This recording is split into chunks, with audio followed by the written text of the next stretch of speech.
En attente des décisions à venir, en soutien aux agriculteurs, nous avons décidé de déposer le drapeau de l'Europe.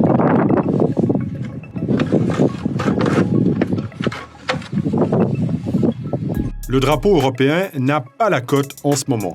Pour protester contre le Mercosur, ce controversé traité de libre-échange qui devrait être signé le 17 janvier par l'Europe et des pays d'Amérique latine, des maires ont décidé de retirer l'étendard du fronton de leur mairie.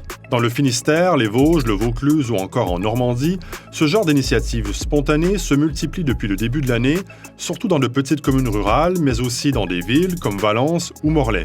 Parfois, le drapeau européen est remplacé par celui d'un syndicat agricole comme la Coordination rurale ou les jeunes agriculteurs. Je considère qu'on ne peut pas mettre et laisser flotter le drapeau européen alors qu'on a un tas d'agriculteurs ici en France et notamment dans le pays de Bray qui crèvent de mois en mois. Que risquent ces maires? Eh bien, pas grand-chose. Contrairement à une idée reçue, les mairies n'ont aucune obligation d'arborer le drapeau européen, pas même le drapeau tricolore. Dans un guide protocolaire à destination des maires, le ministère de l'Intérieur rappelle que le pavoisement des édifices publics n'est pas obligatoire. Toutefois, l'usage républicain veut que le drapeau national orne de manière permanente la façade des bâtiments publics.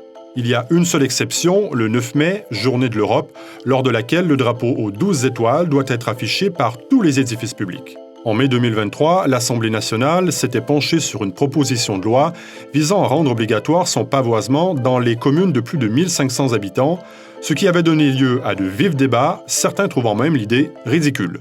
Il n'y a que trois couleurs face auxquelles les Français s'inclinent devant leur mort, dans leur école, dans nos cérémonies, le blanc, le bleu, le blanc et le rouge. Est-ce que vous vous rendez compte du ridicule de ce que vous êtes en train de faire? Pour les Français, l'urgence, c'est la réforme des retraites, l'inflation, les salaires qui n'augmentent pas, l'état de nos services publics, les classes et les maternités qui ferment. Et toutes celles et ceux qui, dans une espèce de duplicité, s'en prennent avec autant de violence, autant de véhémence au drapeau européen, cachent au fond mal leur cible. Leur cible est la destruction et la déconstruction du projet européen. Le texte avait finalement été adopté en première lecture par l'Assemblée, mais le Sénat n'y a jamais donné suite et la proposition de loi s'est perdue dans les limbes des agendas parlementaires et de la dissolution.